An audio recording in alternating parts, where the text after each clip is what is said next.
जी अस्सलाम वालेकुम। आज की वीडियो में हम डिस्कस करेंगे, अगर आप अपनी टैक्स रिटर्न फाइल कर रहे हैं, इनकम टैक्स रिटर्न, उसमें तीन ऐसी मिस्टेक्स हैं। अगर आप वो मिस्टेक करते हैं, कोई भी एक अगर मिस्टेक आपसे होती है, तो फिर आपकी रिटर्न कमिश्नर अमेंड कर सकता है और इसके साथ साथ आपको उस पर पेनल्टी भी लगा सकता है।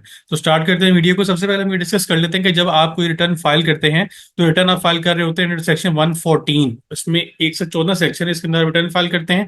उसके साथ साथ सेक्शन 116 है वेल्थ स्टेटमेंट के, इसके साथ ही आप वेल्थ स्टेटमेंट भी फाइल कर रहे होते हैं। अब आपके पास दो ऑप्शंस होती हैं। अगर आप अपनी टैक्स रिटर्न रिवाइज करना चाह रहे हैं, तो आपका पहली ऑप्शन है कि अगर आप with in 60 days return revise करते हैं, तो उस पर आप कमिश्नर की अप्रूवल रिक्वायर्ड नहीं होती, मतलब विदाउट कमिश्नर अप्रूवल आप अपनी रिटर्न रिवाइज कर सकते हैं। दूसरी ये ऑप्शन क्या है कि अगर आप आफ्टर 16 डेज अपनी रिटर्न रिवाइज करने का डिसीजन लेते हैं, तो फिर इस केस में आपको अप्रूवल रिक्वायर्ड होती है कमिश्नर की। अप्रूवल में आपको बताना होता है कि आपका रिटर्न क्यों रिवाइज करना चाह रहे हैं, आपके टैक्स की अमाउंट चेंज हो रही है, टैक्स लायबिलिटी चेंज हो रही है, या टैक्सेबल इनकम चेंज हो रही है, उसको वो फिर अप्रूव करता है, फिर आप जाके अपनी रिटर्न रिवाइज करते हैं।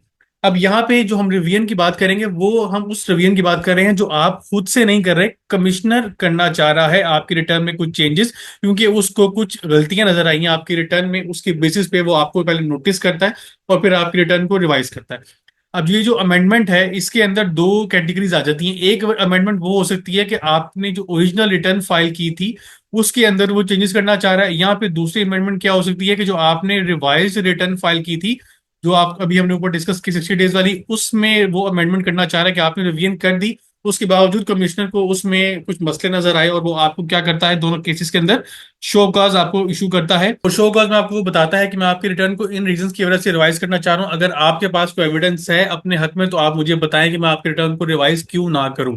अब ये जो टाइम पीरियड होता है रिप्लाई सबमिट करने का, उसमें लॉ के अंदर अवेलेबल है 180 डेज। मतलब 180 डेज तक वो आपके अगेंस्ट कोई एक्शन नहीं ले सकता, और ये टाइम पीरियड फर्दर एक्सटेंड हो सकता है फॉर 90 डेज। अगर आप उसको रिक्वेस्ट करें कि आप अपना डाटा कंपाइल कर रहे हैं, आपको फर्दर टाइम पीरियड रिक्वायर्ड है, तो ये फर्दर मैक्सिमम 90 डेज तक एक्सटेंड कर सकता है। इससे ज्यादा इसको एक्सटेंड नहीं किया जा सकता। अब आपने अगर उसका रिप्लाई सबमिट किया और वो उसको समझ में नहीं आया, उससे सेटिस्फाई नहीं हुआ कमिश्नर आपके रिप्लाई से, तो फिर वो आपकी रिटर्न को रिवाइज करेगा। अब इसमें कुछ टाइमलाइंस हैं। अगर आपने जो ओरिजिनल रिटर्न फाइल की थी, कमिश्नर उसको रिवाइज करने की बात कर रहा है, तो फिर उसके पास 5 साल तक का टाइम होता है कि वो आपकी रिटर्न को रिवाइज कर सकता है। मतलब अभी टैक्स ईयर 2025 चल रहा है, तो वो पिछला टैक्स ईयर 2021 तक की वो आपकी रिटर्न को रिवाइज कर सकता है। इसी तरह ही अगर आपने जो रिवाइज रिटर्न फाइल की थी, वो उसको अमेंड करना चाह रहा है, तो फिर उस केस में उसके पास सिर्फ 1 साल का टाइम पीरियड होता है कि वो आपकी रिटर्न को फर्दर अमेंड कर सकता है। तो रिवाइज रिटर्न को कमिश्नर 1 साल तक चेंज कर सकता है, ओरिजिनल रिटर्न को जो अनअमेंडेड हो पहले से, उसको वो 5 साल तक चेंज कर सकता है। शो कॉज उसने आपको इशू किया होगा, लेकिन जो आपने रिप्लाई सबमिट किया उससे अगर वो सेटिस्फाइड ना हुआ, तो वो आपको अमेंडमेंट असेसमेंट ऑर्डर इशू करेगा, जिस केस में वो आपको कुछ चीजें उस ऑर्डर में बता रहा होगा। वो कौन सी होंगी? सबसे पहले वो आपको बता रहा होगा कि आपका जो टोटल टैक्सेबल इनकम है वो कितनी बनती है उसकी वर्किंग के अकॉर्डिंग। दूसरी चीज, टोटल टैक्स कितना आपका ड्यू है, टैक्स ड्यू। तीसरी चीज वो आपको बताएगा कि आपने कितना टैक्स पे कर दिया है, टैक्स पेड। और फोर्थ वो आपको बताएगा कि आपने जो रिमेनिंग बैलेंस है वो आपने कब पे करना है, टाइमलाइन आपको बताएगा। उसके साथ साथ आपको पेनल्टी की अमाउंट भी बता रहा होगा कि आपने कब तक वो पे करनी है पेनल्टी, और कितनी टाइम पीरियड आपको वो अलाउ करता है उस टैक्स को पे करने का।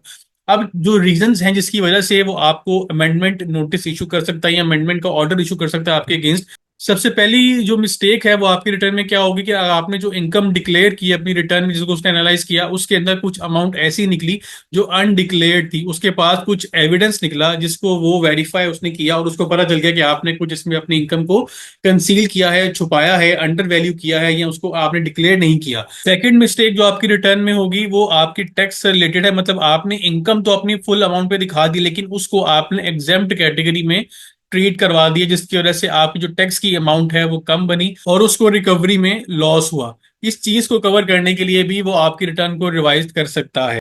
थर्ड मिस्टेक आपकी मिस क्लासिफिकेशन से रिलेटेड है। इसमें आपने अपनी जो इनकम है वो गलत हेड ऑफ इनकम में क्लासिफाई की, जिसकी वजह से आपको टैक्स में सेविंग हुई और एफबीआर को रेवेन्यू लॉस हुआ। फॉर एग्जांपल, आपकी बिजनेस इनकम थी, उसको आपने सैलरी में टैक्स करवाया, क्योंकि सैलरी की जो विद होल्डिंग टैक्स के रेट्स हैं, टैक्सेबल रेट्स हैं, वो थोड़े कम है as compared to business income. अगर ये उसको हाईलाइट हो जाती है, वो वेरीफाई कर लेता है इस चीज को, तो फिर वो आपके अगेंस्ट ऑर्डर इशू करेगा। इसमें वो आपको एक्स्ट्रा अमाउंट ऑफ टैक्स भी पे करना पड़ेगा विद पेनल्टी।